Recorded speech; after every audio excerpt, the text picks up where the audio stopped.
The grandchildren came to their late grandfather's house and, for the first time, decided to open the old garage they had been forbidden to approach since childhood. What they found inside forever changed the way they saw their past and their grandfather. Subscribe to the channel and write in the comments which city or country you're watching this video from. The road leading to the old house unfolded slowly, as if unwilling to release what waited at its end. It curved through fields that had long since stopped being fields in any living sense, through tree lines that had grown denser and darker over the years, and past familiar landmarks whose meaning had softened with time, but never fully disappeared. The journey itself felt less like travel and more like a passage, a quiet crossing from the present into something suspended and unfinished. 3 months had passed since their grandfather's death, yet the weight of it had not settled. It lingered in the chest, unshaped and unresolved, as if grief itself had been waiting for this moment. They had delayed the visit longer than they should have. Practical reasons had provided convenient shelter: work, distance, paperwork, the slow mechanics of inheritance. But beneath all of that lay something unspoken. The house was not merely a property to be assessed. It was a place where time had once moved according to a different rhythm, where days had been measured by seasons and habits rather than schedules. Returning meant stepping back into a version of themselves that no longer existed, and into the quiet orbit of a man whose presence had shaped their lives in ways they were only beginning to understand. When the car finally stopped at the edge of the property, silence closed around them with surprising force. The air seemed thicker here, heavier with moisture and the scent of earth. The yard stretched out ahead, overgrown and uneven, no longer restrained by the routines that had once kept it in order. Grass rose past the ankles, bending lazily under its own weight. Narrow paths that had once been clear were now only suggestions, faint lines where feet had once passed regularly. Trees leaned inward, their branches interlacing overhead, filtering sunlight into scattered fragments that trembled on the ground. The house stood exactly where it always had, yet it felt altered by absence. Its walls bore no dramatic scars, no signs of collapse or neglect severe enough to demand immediate attention. Instead, it carried the subtler mark of abandonment, the kind that comes not from destruction but from stillness. Windows reflected the trees without revealing what lay inside. The porch boards creaked faintly beneath their steps, responding as if surprised to be noticed again. Crossing the threshold brought with it a shift that was impossible to ignore. The interior air was cool and dry, carrying the mixed scents of old wood, dust, and something faintly herbal, as though remnants of dried plants still lingered in the walls. Light entered reluctantly, threading through curtains that had not been moved in months. Each room seemed frozen in mid-thought. Furniture stood exactly where it had been left. Objects remained where hands had last set them down. Nothing felt staged or preserved, yet nothing had decayed beyond recognition either. It was as if the house itself had paused, waiting. Moving through the rooms awakened memories that surfaced without warning.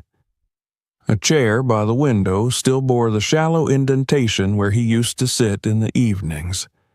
A small table near the door held a stack of old newspapers, their edges yellowed and curling. In the kitchen, a cupboard door hung slightly askew, the hinge worn but familiar. These were not remarkable things, yet each carried the quiet authority of repetition, of years lived according to habits so consistent they had become invisible. They began the work they had come for, though the word work felt inadequate. Papers were gathered, drawers opened, shelves examined. Documents related to ownership and maintenance lay mixed with personal notes, receipts, and folded envelopes whose contents were no longer relevant to anyone but memory.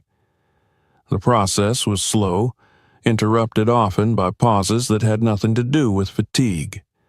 Handling these items felt intrusive, as though they were trespassing not on property, but on moments that had never been meant for anyone else.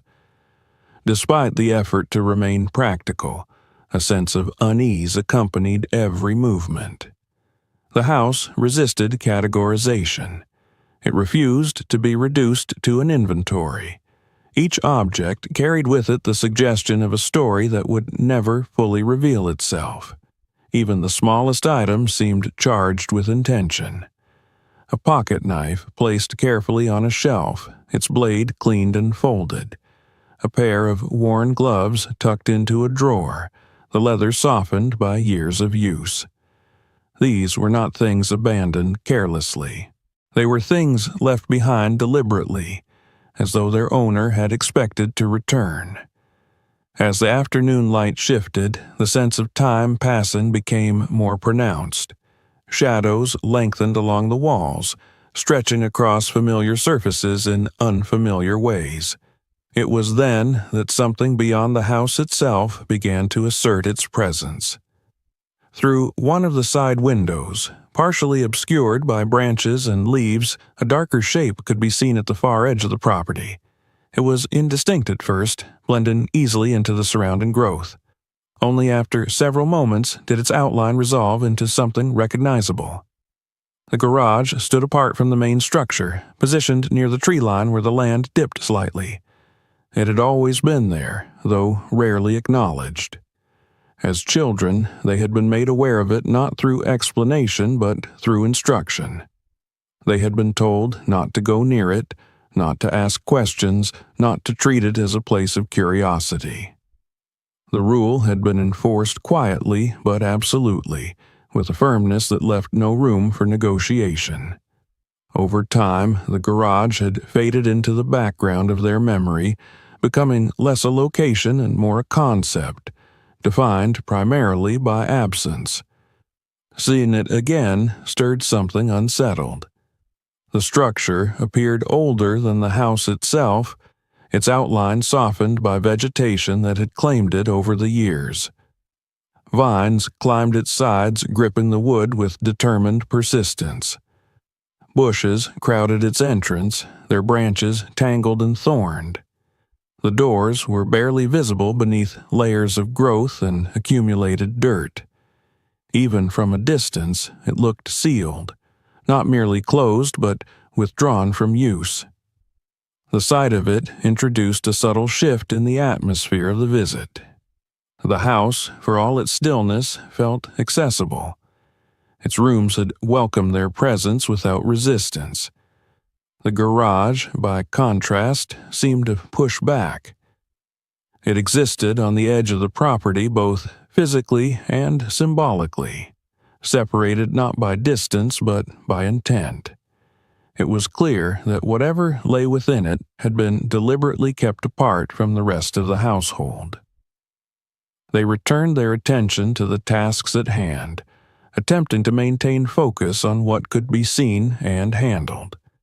Yet the awareness of the garage lingered, threading itself into every thought. The memory of the prohibition resurfaced with unexpected clarity. It had not been accompanied by anger or fear, only certainty.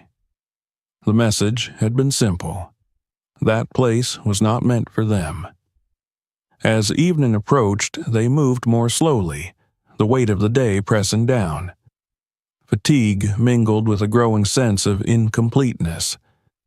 The house had offered fragments, traces of a life lived carefully and quietly, but the presence of the garage suggested that there was more, something unaccounted for, something that had shaped the man they had known without ever being named.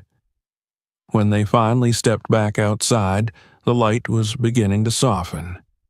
The sun hovered lower in the sky, casting a warmer hue across the overgrown yard. In that light, the garage seemed to retreat further into shadow, its outline darkening as the surrounding foliage glowed briefly before dusk. The contrast made it impossible to ignore. They stood there longer than necessary, neither moving toward it nor away from it. The day had not provided answers, only questions that now felt heavier than before. The house had revealed itself willingly, offering memories and objects without resistance. The garage remained silent, closed, and watchful. As night began to settle, a quiet understanding took shape. This visit was not complete. What they had come for had not yet been found. The return to the house was only the beginning, and whatever awaited them next lay not within its walls, but beyond them, behind doors that had been closed for decades, and a silence that had been carefully maintained. The shadow of the garage stretched across the yard, lengthening with the fading light, and with it came the unmistakable sense that the true story had yet to begin. The night passed uneasily, as if the land itself refused to rest. Even from inside the house, the presence of the garage pressed against their thoughts, shaping the silence into something alert and unresolved. Sleep came in fragments, interrupted by half-formed images and sensations rather than dreams. When morning arrived, it did so quietly, filtered through branches and leaves that softened the light before it reached the windows. The house seemed unchanged, yet the atmosphere within it had shifted. What had been merely abandoned the day before now felt guarded, as though the property had taken note of their return and was waiting to see what they would do next. They resumed their work with deliberate calm, moving through the rooms once more, gathering what had been left unfinished. But the rhythm of their actions lacked the aimless quality of the previous day. Every movement carried an underlying awareness, a gravitational pull toward the edge of the property. The garage no longer existed as a distant silhouette. It had become a destination, even if one they had not yet acknowledged openly. The more they attempted to focus on ordinary tasks, the clearer it became that those tasks were only a pretext. What they truly needed lay elsewhere. The prohibition that had surrounded the garage during their childhood returned with surprising force. It had never been dramatic or violent. There had been no threats, no raised voices. The rule had been delivered once, perhaps twice, and that had been enough. The certainty with which it had been stated left no room for curiosity to grow unchecked. As children, they had learned to associate the garage not with mystery, but with boundaries. It was simply a place they were not meant to enter, no more questionable than a locked drawer or a closed door marked private. Yet, the memory of that rule carried with it an emotional residue that had outlasted its relevance. Even now, standing as adults on land that legally belonged to them, the idea of approaching the garage produced a physical response. The body remembered what the mind had long dismissed. A tightening in the chest, a faint hesitation in the step, the echo of an instinct learned too early to be fully erased. It was not fear exactly, but a deeply ingrained respect, shaped by years of trust in the man who had set the rule. The garage itself seemed to respond to their attention, emerging more clearly as they moved through the yard. In daylight, its condition was impossible to ignore. Time had settled heavily upon it, marking every surface with evidence of neglect that was not accidental, but cumulative. The wooden walls were darkened by moisture, their grain swollen and uneven. Nails protruded at irregular angles, their heads rusted and flaking. The roof sagged slightly under the weight of leaves and debris that had gathered there season after season. Vegetation had claimed the structure with remarkable persistence. Thorned bushes crowded the base of the walls, their branches woven together in dense patterns that resisted easy separation. Vines crept upward, disappearing beneath the roof line, their tendrils embedded so deeply that they seemed less like growths and more like veins. Moss spread across the lower panels, blurring the line between wood and earth. The garage did not merely sit on the land. It appeared anchored to it, held in place by forces older and more patient than human intention. The doors were barely distinguishable from the surrounding growth. What once might have been painted a lighter color had long since darkened, the surface cracked and peeling beneath layers of dirt and organic matter. The metal fittings were corroded to the point of near invisibility. Even from a short distance, it was clear that these doors had not been opened in many years. The silence around them felt intentional, as though the structure had been designed to discourage attention. Standing before it brought with it a sense of transgression that felt disproportionate to the act itself. This was, after all, just a garage, a utilitarian building on private land. And yet, the way it had been set apart, the care with which it had been excluded from daily life, imbued it with a significance that resisted rational explanation. The place seemed to exist in a category of its own, neither part of the house nor entirely separate from it. The practical considerations that had driven their visit resurfaced with renewed urgency. Documents still needed to be organized. The condition of the property had to be assessed honestly. Leaving any structure unopened was not an option if they intended to move forward. The law made no allowances for sentiment. Ownership demanded responsibility, and responsibility demanded knowledge. Whatever lay within the garage, it was now theirs to confront. Even so, the decision to approach it was not made lightly. They lingered at a distance, their gazes drawn repeatedly toward the overgrown doors and then away again, as if expecting the building to react. The land around it was quieter than the rest of the yard, the usual sounds of insects and birds dampened, as though the natural world itself observed a kind of boundary there. The air felt cooler, heavier, carrying the faint scent of damp wood and soil. Memory layered itself over perception. Images from childhood surfaced unbidden, not of the garage itself, but of moments that had followed any mention of it. A subtle shift in their grandfather's demeanor, a narrowing of focus, the way he would redirect attention without explanation, guiding them elsewhere with firm gentleness. At the time, they had accepted it without question. Now, as adults, the absence of an explanation felt more significant than any rule ever could have been. The internal conflict intensified as they stood there. Respect for the past pulled in one direction, curiosity and necessity in another. It was not merely a question of what they might find, but of what they might lose by finding it. The image of their grandfather that had lived in their minds for years was stable and uncomplicated. He had been quiet, disciplined, devoted to routine. He had loved them in a reserved but unwavering way. Whatever secrets the garage held had the potential to complicate that image, to introduce contradictions that could not easily be reconciled. At the same time, leaving the garage untouched would mean accepting a permanent gap in understanding. The unanswered question would linger, shaping every memory with its absence. The property could be sold, the house emptied, but the uncertainty would remain, carried forward into whatever life came next. It became clear that the choice was not between opening the garage and preserving the past, but between confronting the truth and living indefinitely with its shadow.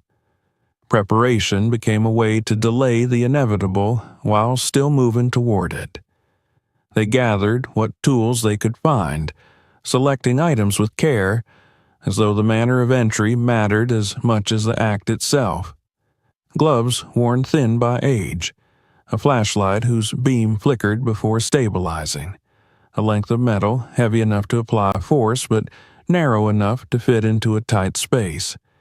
Each object was tested, adjusted, set aside with intention. As these preparations unfolded, a strange calm began to replace the earlier tension. The mind, once committed to action, seemed to release its grip on doubt. The garage ceased to be an abstract symbol and became a physical reality, something that could be approached, examined, opened. The weight of anticipation remained, but it was tempered now by purpose. They returned to the doors and stood close enough to touch them. Up close, the damage was even more apparent. The wood was soft in places, yielding slightly beneath pressure. The metal latch, what little could be seen of it, was thick with rust, its edges blurred by corrosion. It was clear that opening the garage would require effort, and that effort would be both physical and emotional. For a moment, they did nothing. The air was still. Sunlight filtered through the leaves overhead, casting uneven patterns across the doors. In that quiet, the presence of their grandfather felt closest, not as a memory, but as an influence, a guiding force that had shaped this moment long before they were aware of it. The rule he had set, the silence he had maintained, the care with which he had kept this place apart, all converged here. The decision, once made, did not announce itself with clarity. It arrived subtly, in the alignment of intent and movement. Hands reached forward. Tools were positioned. The boundary that had held for decades was about to be tested, not out of defiance, but out of a need to understand. The forbidden place had been acknowledged, approached, and prepared for. What remained was to cross the threshold and accept whatever awaited on the other side. As they leaned in, the weight of the moment settled fully upon them. The past, long contained behind these doors, was about to press forward into the present. The garage stood silent, unyielding, its secrets intact for now. But the space between intention and action had narrowed to nothing, and the next movement would carry them beyond the point of hesitation, into a chapter that could no longer be postponed. The moment that followed the quiet preparation felt suspended, stretched thin between intention and consequence.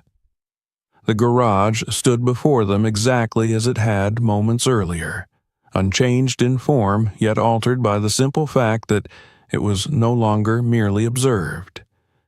It had been chosen.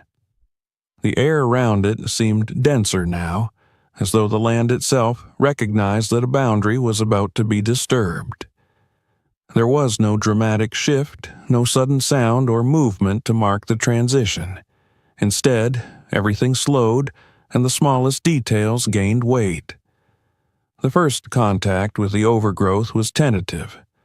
Thorned branches resisted being moved aside, bending only to snap back into place as if defending the structure behind them. Leaves shook loose and fell to the ground, releasing a faint, sharp scent. The vines clung stubbornly to the wood, their roots embedded so deeply that pulling them free required patience rather than force.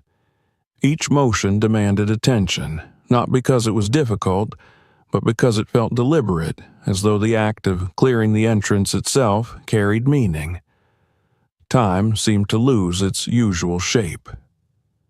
Minutes passed unnoticed as they worked, hands growing sore beneath the gloves, fabric catching on thorns, skin prickling despite the layers of protection.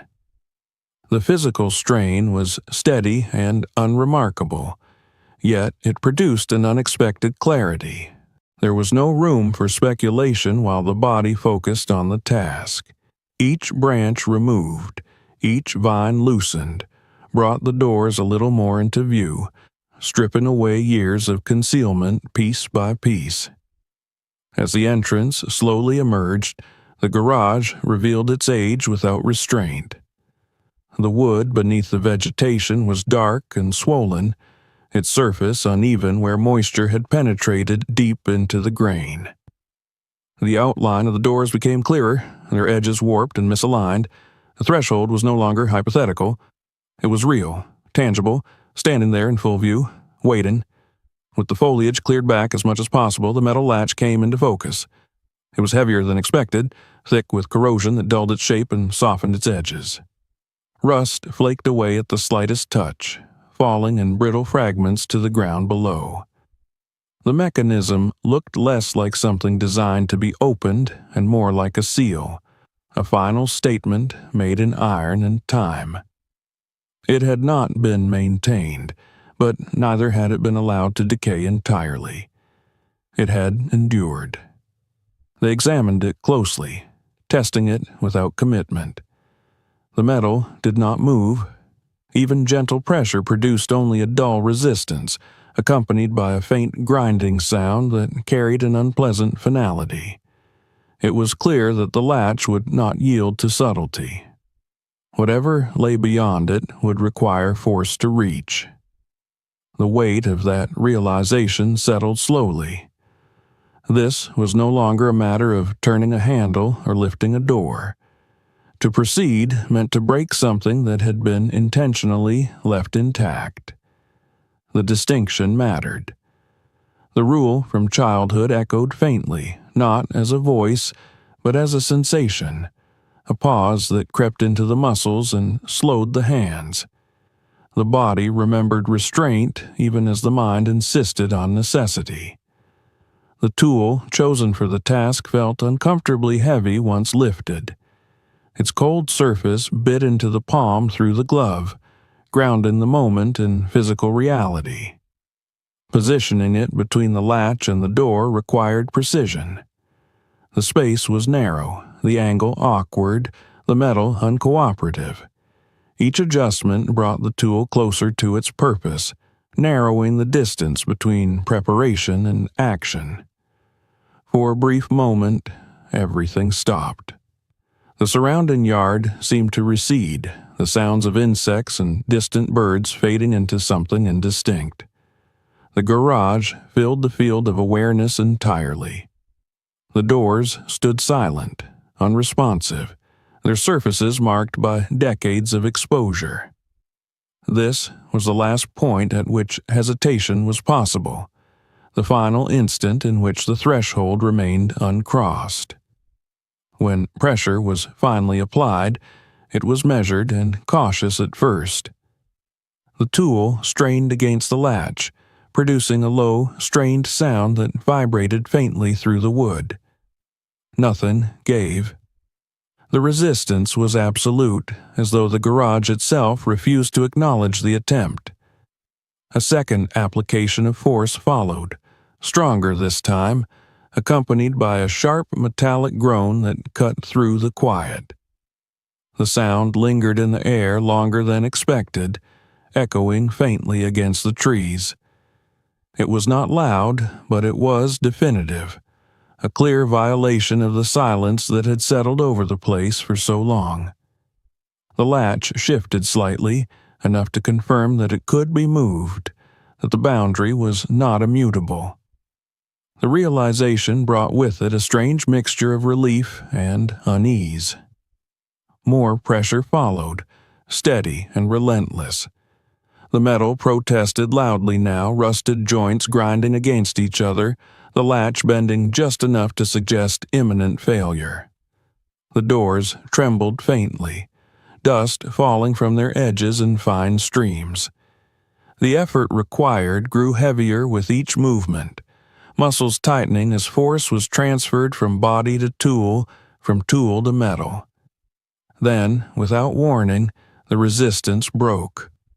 The sound was sharp and sudden, a violent snap that tore through the stillness and sent fragments of rust scattering across the ground. The latch gave way completely, collapsing inward with a final, hollow clang. The abruptness of it left a ringing sensation in the ears, as though the air itself had recoiled from the noise. For a moment, they did not move. The broken latch lay twisted and useless, no longer serving its purpose. The doors remained closed, but the seal had been broken. Something fundamental had shifted. The garage was no longer sealed by intention. It stood vulnerable, its long-held silence compromised. When the doors were finally pushed open, they resisted at first, reluctant to move after so many years of stillness. The wood creaked loudly, joints straining as they were forced to perform a function they had forgotten. The sound was deep and resonant, carrying the weight of age and disuse. Dust burst outward as the doors parted, rising into the air in thick clouds that caught the sunlight and transformed it into something hazy and dreamlike. The smell that followed was immediate and distinctive. It was not the stench of rot or decay as they had half expected, but something drier, more complex, a mixture of old wood, fine dust, and a faint, unmistakable trace of oil and resin. It was the scent of work, of materials handled carefully and repeatedly, of a space that had been lived in rather than abandoned. They stood at the threshold, unwilling to step inside too quickly. The interior was dim, a sudden contrast with the bright yard forcing their eyes to adjust slowly. Shapes emerged gradually from the darkness, first as vague outlines and then with increasing clarity. The space beyond the doors did not feel empty. It felt contained, as though everything within it had been waiting. As their vision sharpened, beams of sunlight pierced the interior through small gaps in the walls and roof, cutting through the dust-filled air in narrow shafts. The particles suspended in those beams moved lazily, drifting and settling in patterns that seemed almost intentional. The light revealed surfaces rather than illuminating the whole, offering glimpses rather than clarity. The threshold itself felt significant beneath their feet. The floor just inside the garage was worn smooth in places, marked by subtle grooves and depressions that suggested repeated movement. This was not a place that had been visited once and forgotten. It was a place that had known routine, repetition, and care. Stepping inside required another conscious decision. The air within was cooler, carrying a quiet stillness that contrasted sharply with the living sounds of the yard outside. The doors, left partially open, framed the exterior like a memory, the brightness beyond now feeling distant and unreal. The world had narrowed to this enclosed space and the quiet weight of what it contained. The first few steps were cautious, measured. Each footfall sounded louder than expected, echoing faintly against the walls. The floor responded solidly, reassuring in its stability. There was no sense of collapse or neglect beneath the surface. The garage had endured not through abandonment, but through preservation. As more of the interior came into focus, the initial shock of difference began to take hold. This was not the chaotic storage space they had imagined. There were no piles of discarded objects, no rusted machinery or broken furniture. Instead, there was order. Shelving lined the walls, their contents arranged with deliberate care. Surfaces were clear, tools set aside rather than scattered. The impression was immediate and unmistakable. This place had purpose. They paused again, standing just inside the doorway, absorbing the significance of what they were seeing. The threshold had been crossed, not just physically, but emotionally. The act of opening the garage had not revealed disorder or neglect. It had revealed intention, discipline, and something deeply personal. Behind them, the doors remained ajar, sunlight continuing to spill into the space, illuminating dust and wood and metal in soft, shifting patterns. Ahead of them, the interior waited in silence, holding its secrets intact but no longer inaccessible. The moment of entry marked the end of hesitation and the beginning of discovery. The past, long sealed away, had been invited forward. The barrier that had stood for decades lay broken behind them, and whatever had been kept hidden now existed in the open air, ready to be seen. The garage, once forbidden and distant, had become a place they stood within, its quiet presence enveloping them fully. What lay deeper inside was still unclear, its details obscured by shadow and distance. But one thing was already certain. Crossing the threshold had changed something irrevocably. There would be no returning to ignorance, no resealing of the doors that had just been forced open. The story that had been waiting behind them had begun to unfold, and they were now irrevocably part of it. Stepping farther inside did not bring the relief that might have followed the resolution of uncertainty. Instead, the sensation deepened, shifting from tension to something quieter and more profound. The garage enclosed them fully now, the open doors behind forming a distant rectangle of light that no longer felt like an invitation back, but like a reminder of where they had come from. The air inside was still, untouched by drafts, as though it had learned to remain motionless over years of careful containment. As their eyes continued to adjust, the interior revealed itself gradually, refusing to be taken in all at once. The space was larger than it had appeared from outside, its proportions carefully balanced. The walls were lined from end to end with wooden shelving, built by hand rather than assembled from factory parts. The joints were tight, the supports solid, the surfaces worn smooth by repeated contact. Everything suggested use, but not neglect. There was no sense of abandonment here, only of pause. Light entered the garage selectively, slipping through narrow gaps between boards and through a small, grimy window set high in the back wall. The beams did not flood the room, but traced it, illuminating sections while leaving others in shadow.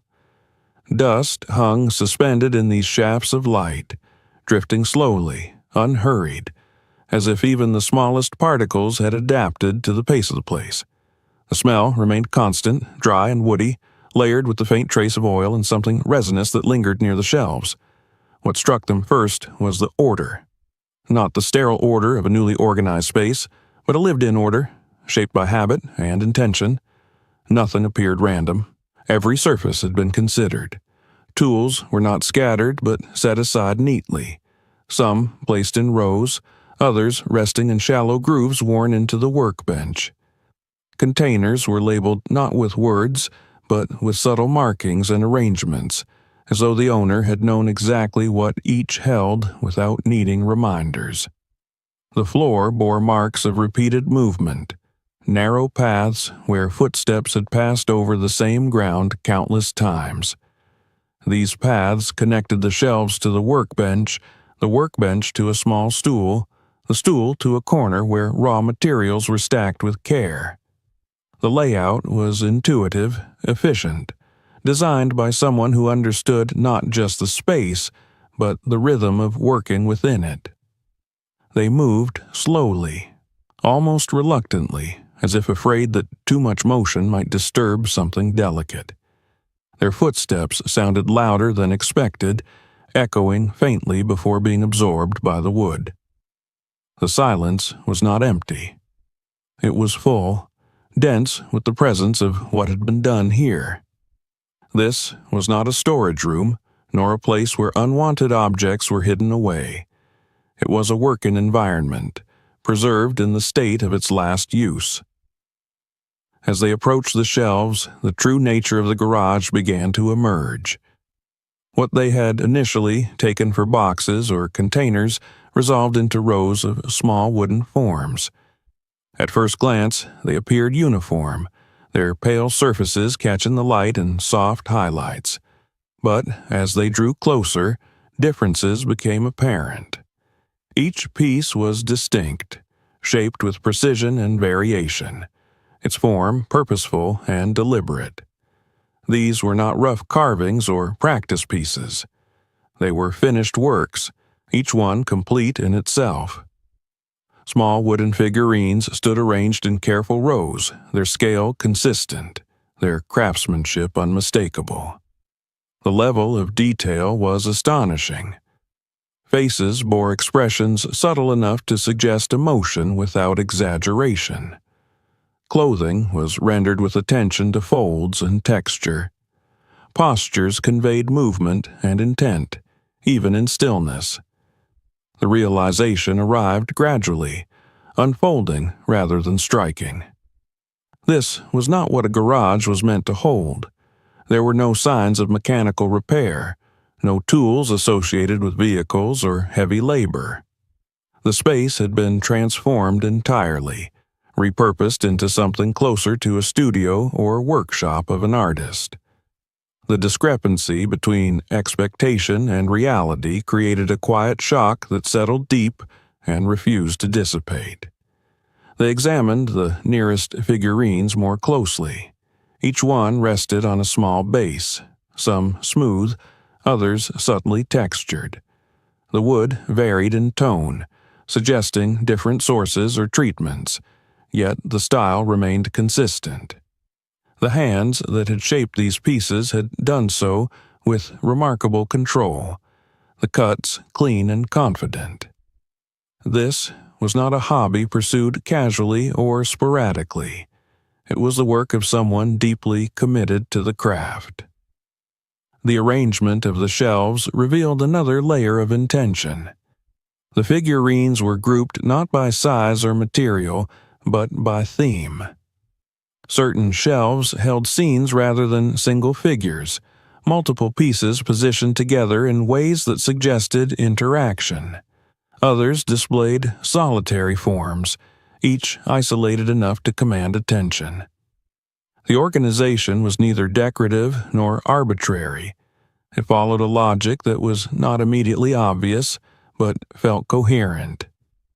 As they moved along the wall, the sense of unease began to give way to something else. Awe, perhaps, or reverence. The garage no longer felt like a place they had forced entry into. It felt like a space that had been waiting, patient and composed, prepared to reveal itself only when the time was right. The years of secrecy surrounding it now seemed less like concealment and more like protection. The deeper they went, the more apparent it became that this environment had been maintained with extraordinary care. Surfaces were clean, not recently wiped but consistently kept. Dust had accumulated only in places that had clearly not been touched for some time, suggesting that the work had continued here until relatively recently. Nothing felt forgotten. Nothing had been left to chance. The workbench at the center of the garage drew their attention next. It stood solid and worn, its surface marked by countless fine scratches that caught the light at different angles. These marks were not signs of damage, but of use. Each one the trace of a blade guided carefully across wood. Small indentations hinted at repeated motions, habits formed over years. Nearby, tools rested in precise alignment, their handles smoothed by long familiarity. There was a quiet intimacy to the arrangement. The distance between bench and shelves, the placement of the stool, the height of the lamp mounted above the workspace, all spoke of a body that had occupied this space daily. It was easy to imagine the rhythm of work that had once filled the garage, the slow shaping of wood, the pauses, the adjustments, the return to motion. What unsettled them most was not the presence of the figurines themselves, but the absence of anything else. There were no discarded attempts, no broken pieces tossed aside. Everything here had been deemed worthy of keeping. The implication was unavoidable. Each piece mattered. Each one had been made with intention, preserved because it held significance beyond its material form. As they continued to explore, the initial shock evolved into a deeper, more complex response. This garage was not merely unexpected. It was wrong in the most profound sense of the word. Wrong not because it was unpleasant or disturbing, but because it contradicted every assumption they had carried with them. The man they had known, quiet and reserved, devoted to routine and privacy, had lived a parallel life here, one defined by creation rather than restraint. The realization carried with it a subtle sense of intrusion. Standing among these works felt like entering a private language without having been taught its grammar. The garage was not just a physical space, but an extension of its owner's inner life. Every shelf, every arrangement, every careful placement spoke of thought processes and emotions that had never been voiced aloud. The silence of the space pressed closer now, no longer neutral but expressive. It held the weight of countless hours spent alone, focused, enduring. The garage seemed to absorb sound, as though it had learned to protect concentration by muting the world beyond its walls. Even the faint noises from outside felt distant and unreal, filtered through layers of wood and memory. They stood there for a long time, moving only when necessary, absorbing the reality of what they were seeing. The forbidden place had revealed itself not as a source of danger or shame, but as something infinitely more vulnerable. It was a record of devotion, discipline, and patience, preserved in wood and silence. By the time they reached the far end of the garage, the last traces of expectation had dissolved. There was no longer any question of whether this space mattered. It mattered deeply, in ways they had not yet fully grasped. The shelves extended farther than they had first realized, disappearing briefly into shadow before re-emerging in the faint light from the back window. It was there, in that dimmer section, that they began to sense an underlying structure to the collection. The figurines were not simply arranged by theme. There was a progression, a subtle narrative unfolding along the walls. Early pieces were simpler, their forms less refined. Later ones showed increasing confidence, complexity, and emotional depth. The garage was not only a workshop, it was an archive. The understanding settled slowly, bringing with it a quiet tremor of anticipation. Whatever story this place contained had been built carefully, piece by piece, over many years. The opening of the doors had not exposed chaos or decay, but something meticulously ordered, deeply personal, and profoundly intentional. This was the wrong kind of garage, because it was never meant to hold objects. It was meant to hold memory. And now, standing within it, surrounded by the silent evidence of a life lived in careful observation, they began to realize that they had not simply discovered a hidden space. They had stepped into the beginning of a story far larger and more intimate than they had ever imagined, one that was only just beginning to reveal its shape. The longer they remained inside the garage, the clearer its internal logic became. What at first had appeared as careful order now revealed itself as something far more deliberate. The shelves did not merely hold objects, they carried sequence. The figurines, when observed patiently, formed a progression that unfolded along the walls, guiding the eye forward as though inviting the viewer to follow an invisible line. The garage was not arranged for display alone. It was arranged to be read. They began at the nearest shelf, almost unconsciously, drawn to it by proximity rather than intention. The first figures were small and simple, their forms less intricate than those deeper within the space. The carving was still precise, but the lines were softer, the details fewer. These pieces felt tentative, as though the hands that shaped them were still discovering how much could be said through wood. The scenes they depicted were modest: a lone figure standing in a yard, a pair of people seated side by side, a child holding an indistinct object close to the chest. There was restraint here, a careful economy of expression. As they moved along the shelf, the figures began to change. Details accumulated gradually, almost imperceptibly. Faces grew more defined. Postures became more expressive. Clothing took on texture and weight. It was not difficult to see that time itself was etched into these changes. The work matured as the years passed, confidence growing with repetition, patience refining skill. The realization settled slowly, bringing with it a subtle tightening in the chest. These were not random subjects. The scenes, once viewed in order, began to resonate with recognition. The small figure standing in the yard was no longer anonymous. The posture, the angle of the head, the proportions aligned too closely with memory to be coincidence. The child holding the object was no longer vague. The shape in its hands resolved into something familiar, something once owned, something long forgotten. The figurines were not merely representations of people. They were representations of moments. Moving farther along the shelves, the sense of recognition intensified. Scene after scene unfolded with quiet clarity, each one anchored in a specific time and place. There were no exaggerated gestures, no dramatic flourishes. Instead, the power of the work lay in its accuracy. Ordinary moments had been captured with a precision that transformed them into something enduring. A child seated at a kitchen table, legs dangling above the floor. Two figures standing beneath a tree, one slightly turned away. A small group gathered around a rectangular shape that could only be a birthday cake. The effect was overwhelming in its subtlety.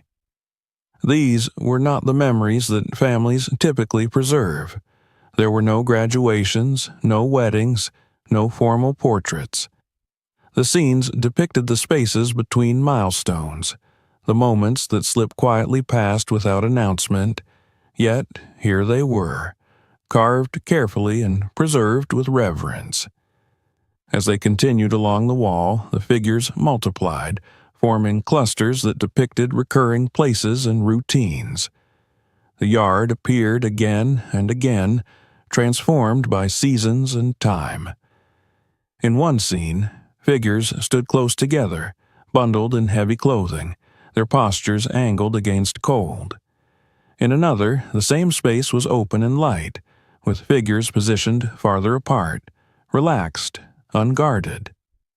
The environment changed subtly around them, trees thickening, fences weathering, details accumulating in ways that mirrored reality with uncanny accuracy. The garage had become a silent chronicle of family life, rendered not through words or photographs, but through wood and patient observation.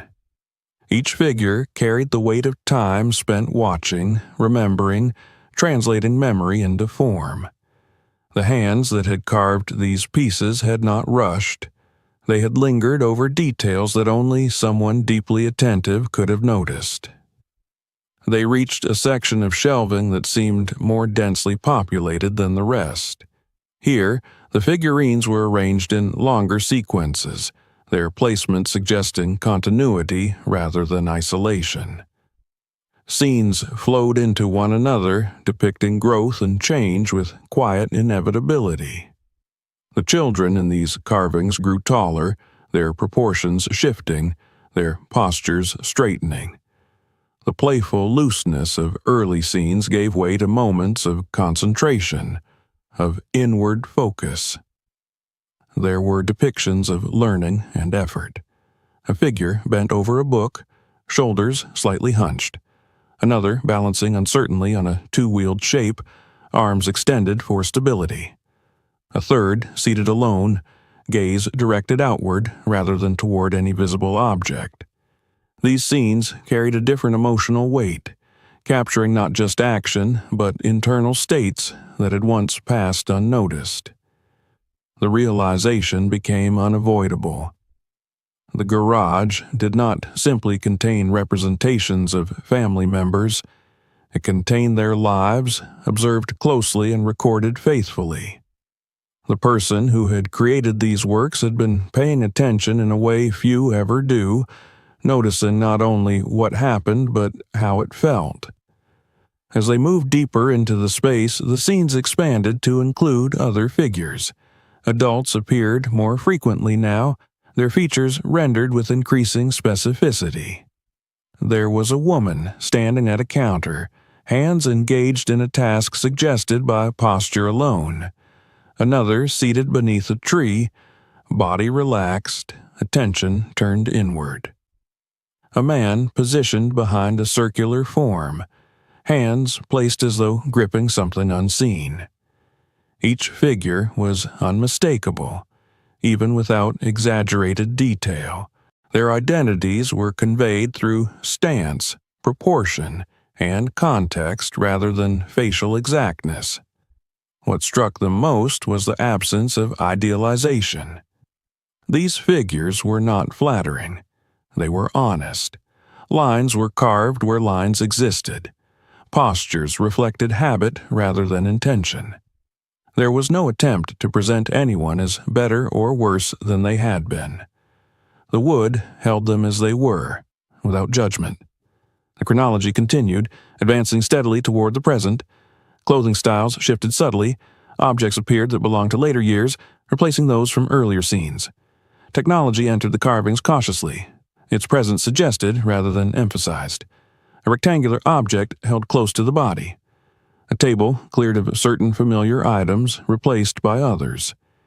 The changes were quiet but unmistakable, marking the passage of decades without a single written date.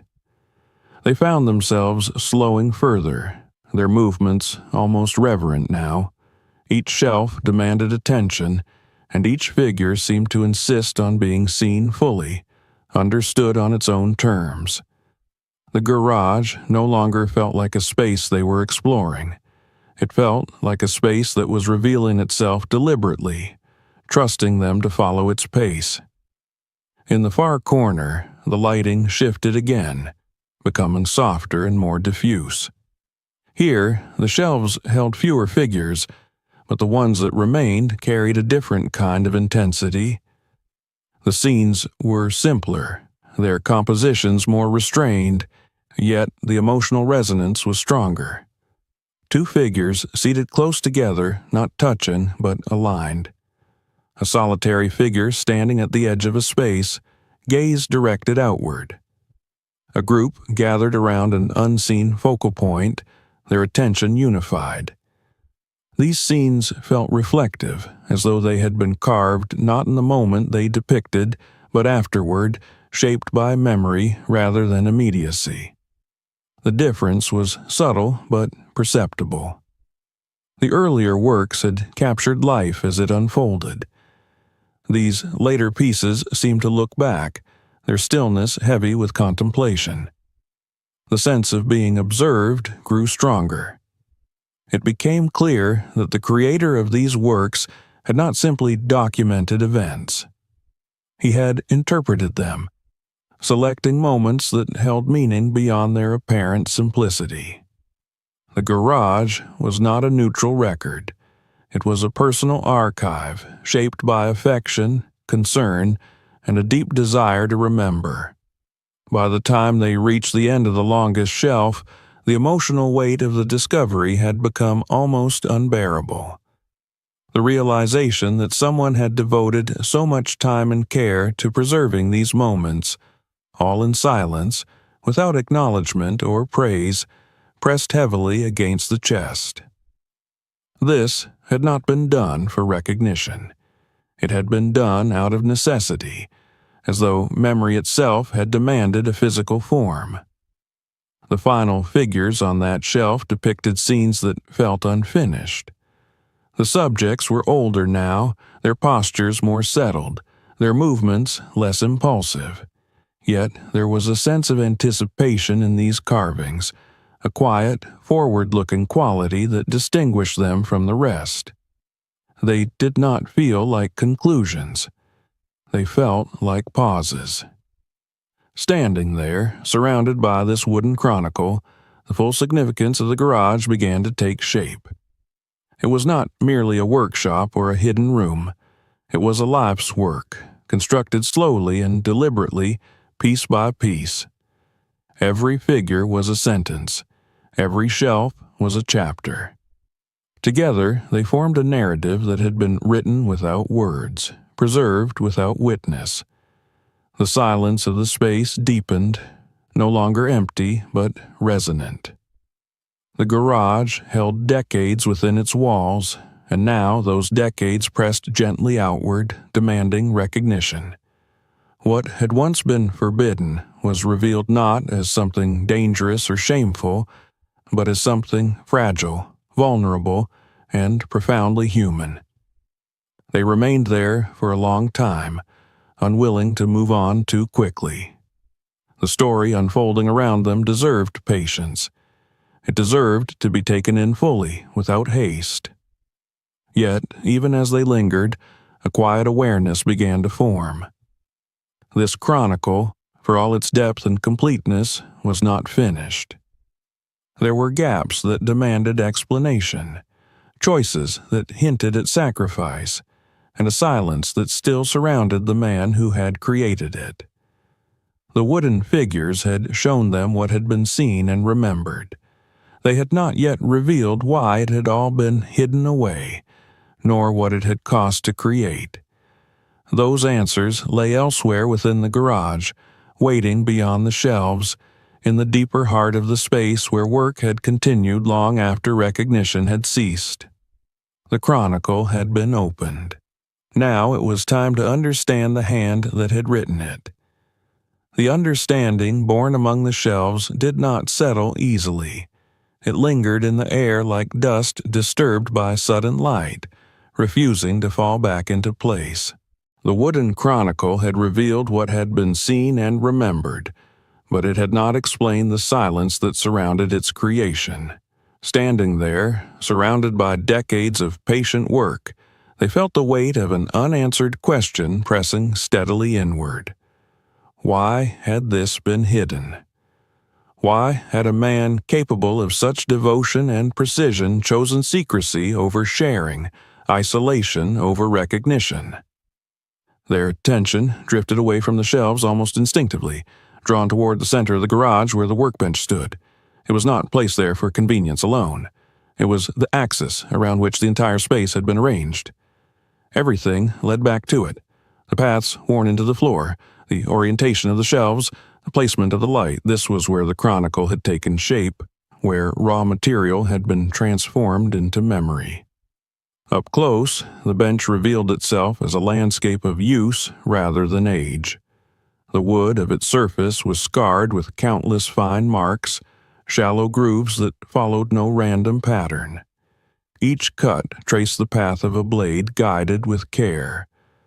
Some lines were straight and decisive, others curved gently, adjusting to the resistance of grain and knot. Together they formed a record of motion, of hands returning again and again to the same place, refining gesture through repetition. The tools resting upon it were arranged with an intimacy that spoke of long familiarity. Knives of varying lengths lay side by side, their handles polished smooth by years of contact. Chisels stood upright in a narrow rack, their edges carefully honed, free of rust. Small files and rasps were aligned precisely, their teeth clean. Nothing here suggested haste or neglect. Each tool had been maintained, not as an object, but as a companion to work. Nearby, containers held materials prepared in advance. Blocks of wood were stacked by size and type, their surfaces marked faintly with symbols or notches that indicated purpose rather than measurement. Some pieces were raw and untouched, others partially shaped, their outlines suggesting figures yet to be completed.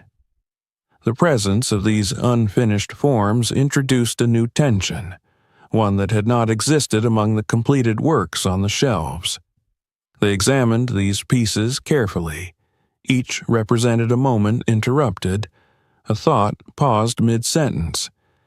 In some, the general silhouette had been established, but finer details remained absent. In others, the face was fully formed while the hands were still rough, waiting. These were not abandoned attempts. They were works in progress, left exactly as they had been at the last moment of use. Among them, one piece stood apart. It rested closer to the edge of the bench, positioned where the light fell most directly. Unlike the others, it was nearly complete. Two figures stood side by side, their bodies aligned in a shared direction. Their features were unmistakably those of adults, their proportions settled and assured. The resemblance was immediate and unsettling. These figures represented them not as children preserved in memory, but as they were now. The realization struck with quiet force. This had not been carved from recollection alone. It had been shaped from observation that continued into recent years. The hands that had worked this piece had done so while aware of who they had become, of the distance that had grown between visits, of the time that had passed without announcement. The chronicle had not ended with childhood. It had reached forward, refusing to stop at the point where memory became harder to maintain. The presence of this unfinished piece transformed the atmosphere of the garage.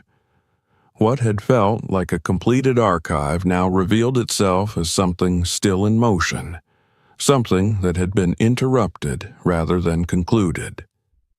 The sense of pause that lingered over the final shelves found its physical counterpart here, in this figure that stood waiting.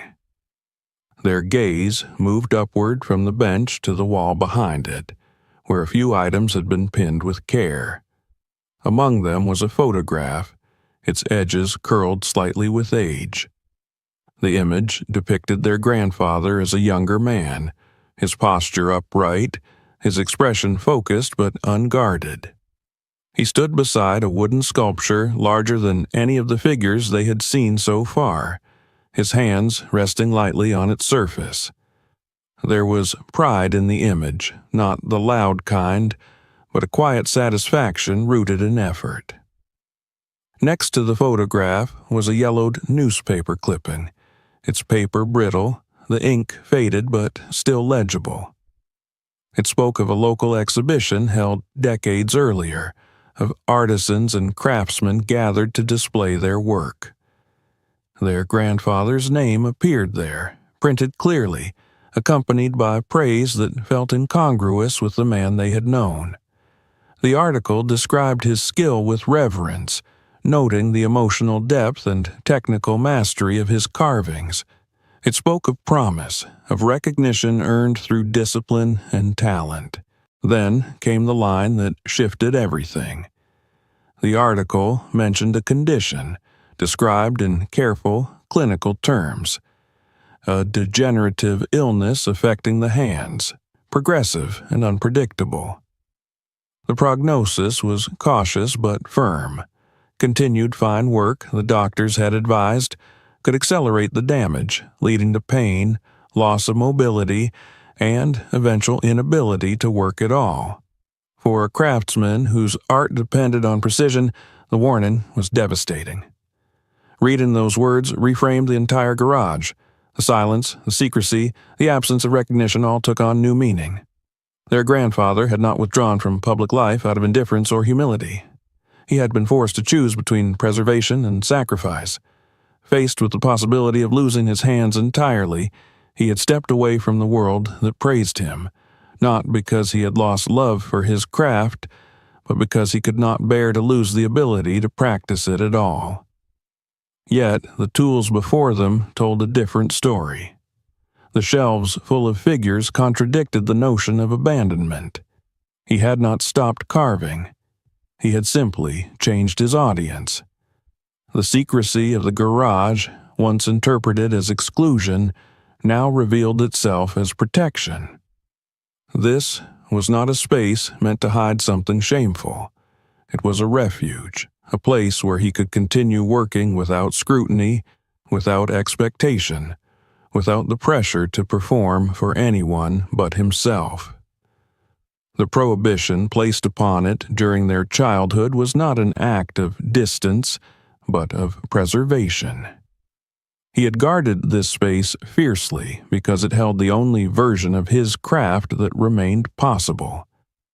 Understanding this reframed his strictness in memory, the firmness of his rules, the quiet authority with which he enforced them, now appeared not as control but as defense.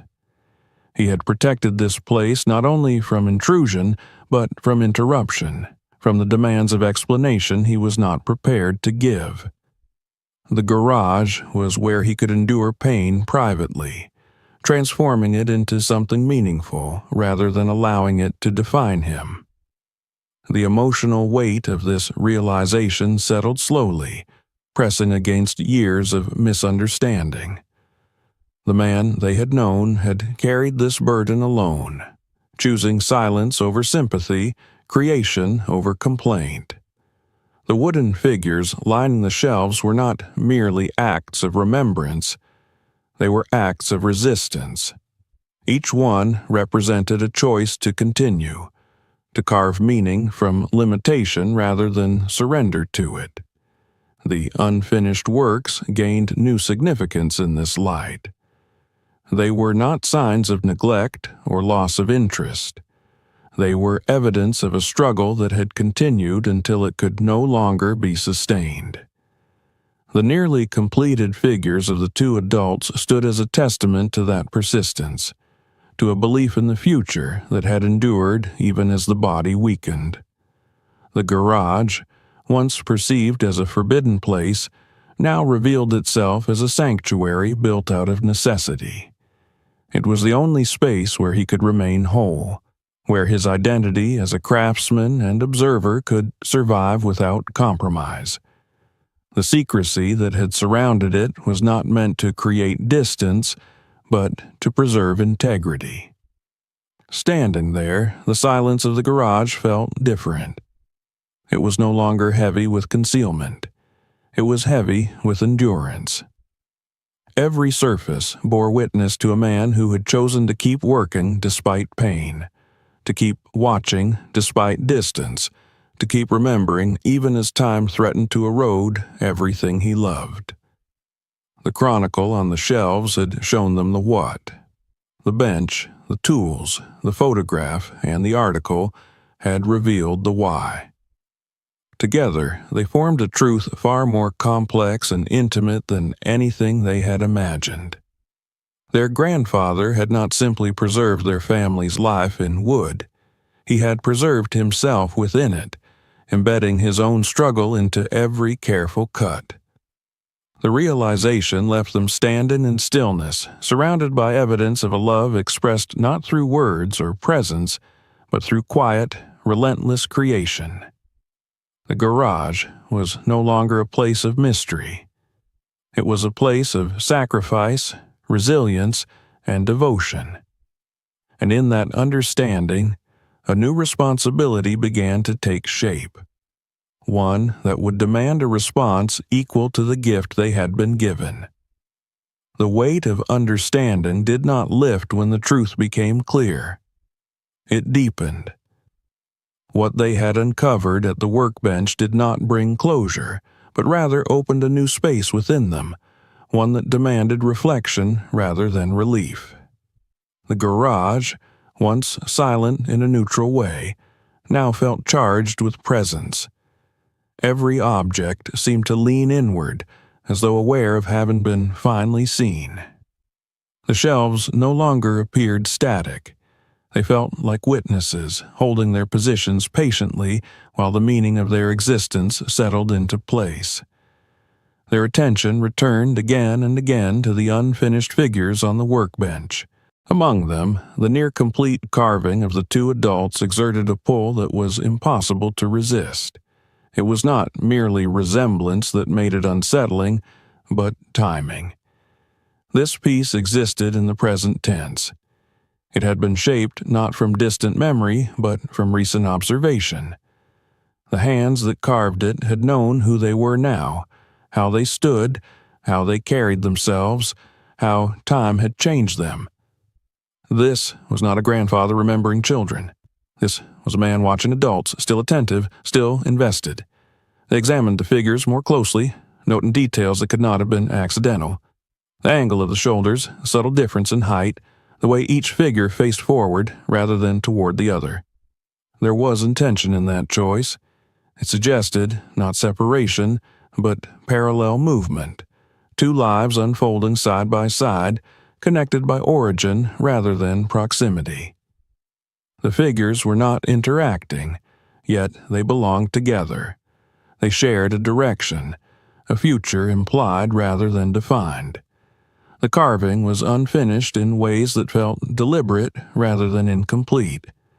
The outlines were clear, the forms established, yet certain details remained untouched. The faces were present, but lacked final refinement.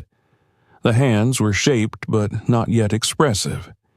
It was as though the Creator had paused at the edge of definition, unwilling to impose a conclusion on something that was still unfolding.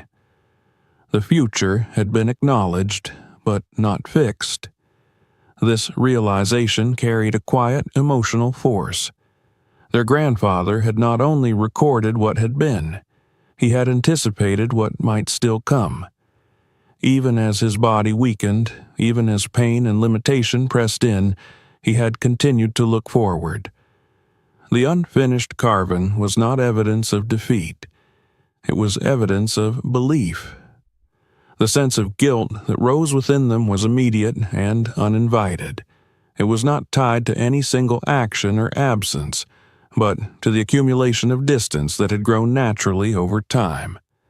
Visits had become less frequent. Conversations had shortened. Life had expanded outward, pulling them into responsibilities and routines that left little space for reflection. Yet, here was proof that, despite that distance, they had remained present in his mind.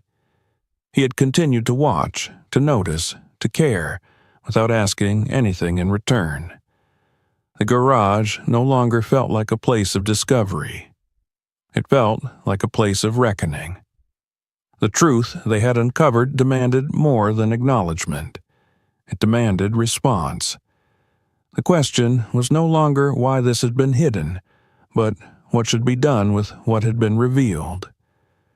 They moved slowly through the space once more, their perspective altered. The shelves they had studied before now appeared transformed by context. Each figure represented not just memory, but effort. Each scene was the result of time stolen from pain, of focus maintained despite discomfort. The cumulative weight of that effort was staggering. Thousands of hours had been spent here, not in pursuit of recognition, but in quiet dedication to something deeply personal. The garage itself seemed to echo this devotion. Its order, its cleanliness, its careful maintenance all spoke of respect. This was not a space used casually or occasionally. It had been central to his existence. The secrecy that had once felt like exclusion now revealed itself as vulnerability. This was where he had been most exposed, most himself. To share it would have been to invite scrutiny into something he was not prepared to explain. Standing there, they began to understand that the garage was not merely a record of the past. It was a message. Not one written in words, but one shaped slowly and patiently, intended to be discovered only when the time was right. The timing mattered. Had they found this place earlier, they might not have understood it. They might have seen only the craftsmanship, the novelty, the surprise. Now, with loss still fresh and memory sharpened by absence, the message carried its full weight. The realization brought with it a shift in how they perceived their grandfather. The strictness they remembered, the reserve, the emotional distance he sometimes maintained, all took on new meaning. Those traits were not barriers meant to keep others out. They were structures he had built to hold himself together. His love had not been loud or demonstrative, but it had been constant and precise, expressed through action rather than speech. The unfinished future represented by the carving on the bench stood as a quiet challenge. It asked whether what had been begun here would simply end, or whether it would be carried forward. The tools remained, carefully maintained, waiting. The raw materials were still present, prepared for use. Nothing in the garage suggested finality. Even in its stillness, the space felt oriented toward continuation. They considered the implications of leaving everything as it was. The house would eventually be emptied. The property would change hands. Without intervention, the garage would become just another neglected structure, its contents vulnerable to decay, loss, or disposal. The thought was unbearable. What had been created here could not be reduced to objects to be sold or discarded. It was too personal, too intentional, too bound to identity. A sense of responsibility began to form, not imposed from outside, but emergent naturally from understanding. This was not about obligation in the legal sense. It was about inheritance in the truest meaning of the word. What they had received was not property, but perspective. A way of seeing, of remembering, of valuing the ordinary moments that make up a life. Their gaze returned once more to the unfinished figures.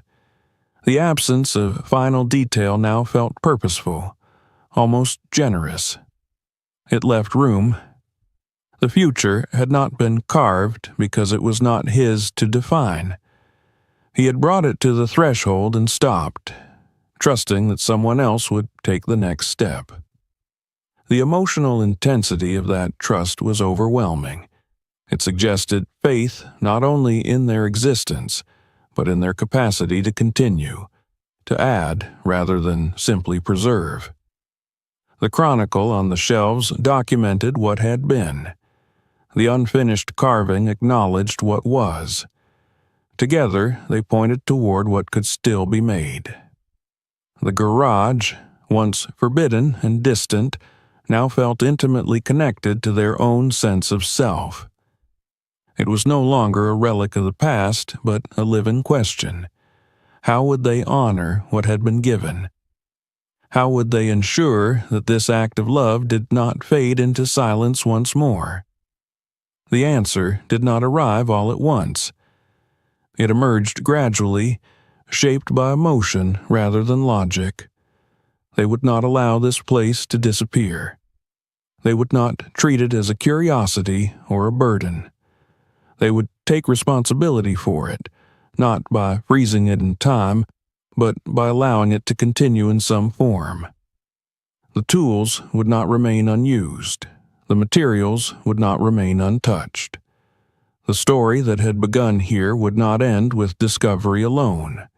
It would move forward, carried by hands that understood its origin and respected its purpose. As this realization took hold, the garage felt different once more. The silence no longer pressed inward. It opened outward, expansive rather than heavy. The space no longer seemed to hold its breath. It seemed to release it. The unfinished future, once a source of quiet sorrow, now appeared as an invitation. The chapter that had begun with secrecy and endurance had reached its turning point. What remained was action, shaped not by urgency, but by care. The garage had given them its truth. Now it waited, patient as it had always been, to see what they would do with it. The decision, once fully formed, did not announce itself with drama. It settled quietly, with the same deliberate certainty that seemed to define everything within the garage. There was no sense of urgency, no frantic need to act immediately. Instead, a steady resolve took shape, grounded in understanding rather than impulse. The garage no longer felt like a place they had intruded upon. It felt like a responsibility that had been passed to them without ceremony, entrusted rather than imposed. They began by preparing the figurines for removal, though even this task carried a weight that demanded care. Each piece was handled slowly, lifted with both hands, examined one last time before being wrapped. Cloth was chosen for its softness, rather than convenience, folded carefully around each carving to protect edges worn smooth by time. The process was methodical, almost ritualistic, as though speed itself would be a form of disrespect. Nothing here was treated as an object. Everything was treated as testimony. As shelves gradually emptied, the scale of what had been created became even more apparent. Gaps appeared where rows of figures had once stood, exposing pale outlines in the wood where bases had rested for years. These marks were not damage. They were impressions left by presence, subtle reminders that something meaningful had occupied that space for a long time. The garage looked different as it emptied, but it did not feel diminished. If anything, the absence sharpened the significance of what had been there. They organized the figurines not by convenience, but by the logic already embedded in the collection. Scenes that belonged together were kept together. Chronological order was preserved. Even the unfinished pieces were given special attention, placed where they would remain undisturbed. The near-complete carving of the two adults was wrapped last, handled with particular care, as though acknowledging its unique position between past and future. Throughout the process, the atmosphere of the garage continued to shift. The silence that had once felt heavy now felt gentle, accommodating. Sunlight moved slowly across the floor as the day progressed, illuminating areas that had been in shadow earlier, then retreating again. The space seemed to accept what was happening, offering no resistance, as though this transition had been anticipated. Before leaving, they paused at the workbench once more. The tools remained exactly where they had been left, their alignment undisturbed. There was no sense of finality in their presence.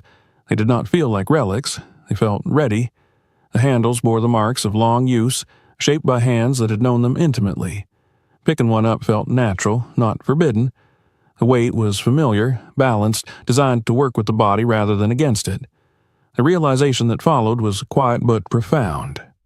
What their grandfather had left behind was not only the result of his labor, but the means to continue it. He had preserved not just memory, but method. The tools, the materials, the arrangement of the space all suggested intention. He had not closed the door on his craft. He had simply paused, trusting that someone else might one day open it again. They gathered the tools as well, wrapping them with the same care afforded to the figurines. Each blade was protected, each handle secured. This, too, felt like an act of acknowledgement rather than possession. The garage was being emptied, but it was not being erased. Its essence was being transferred, carried forward into a new context where it could continue to live. When they finally stepped outside, the light had begun to soften.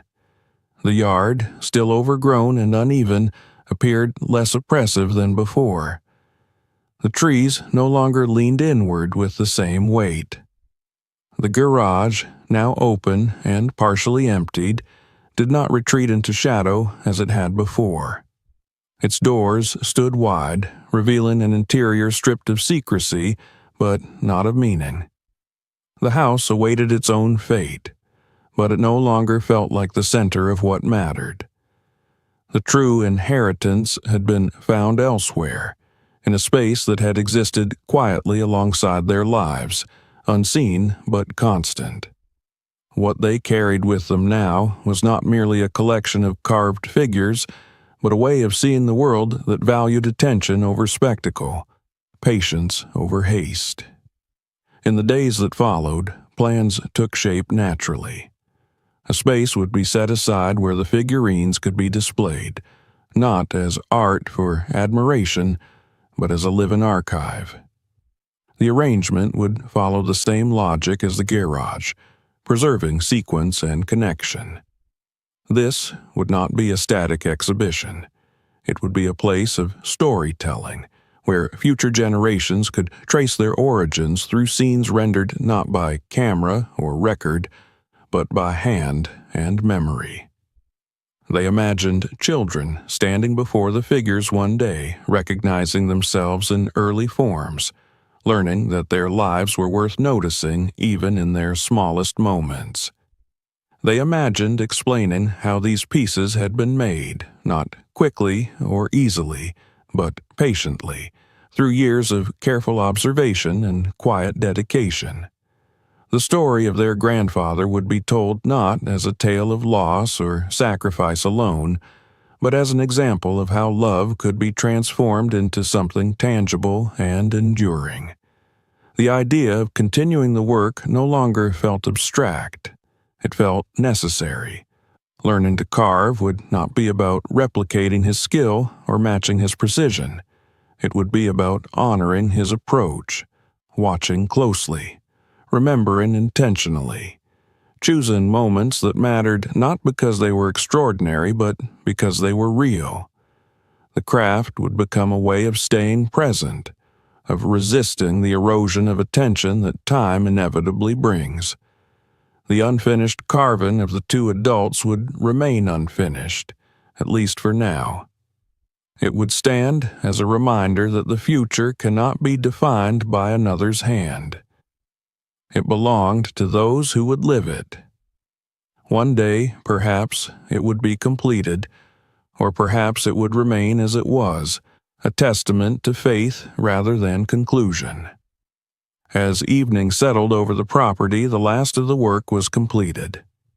The garage stood empty but not hollow. Its walls retained the quiet imprint of years of devotion. Closing the doors did not feel like sealing something away again. It felt like a respectful farewell, a promise rather than an ending. The sun dipped low, casting long shadows across the yard. Light caught briefly on the wood of the house, on the leaves of the trees, on the closed doors of the garage. For a moment, everything seemed aligned, past and present overlapping without conflict. The silence that followed was no longer heavy. It was calm. They left the property carrying more than they had arrived with. They carried responsibility, understanding, and a renewed sense of connection. What had once been a secret was now a legacy, no longer confined to a hidden space but integrated into the ongoing story of the family. The love that had shaped those wooden figures had not ended with their creator's life. It had been preserved, transferred, and now, finally, acknowledged. It would continue, not because it was demanded, but because it had been freely given. The garage had fulfilled its purpose. The story it held would move forward, shaped by new hands, guided by old values, and carried into the future with the same quiet devotion that had given it life. If this story moved you, make sure to subscribe to the channel so you don't miss what comes next. More hidden stories, forgotten lives, and unexpected discoveries are already waiting for you in our other videos. Watch the next one now, explore the rest of the channel, and share this video with someone who believes that real stories are the most powerful ones.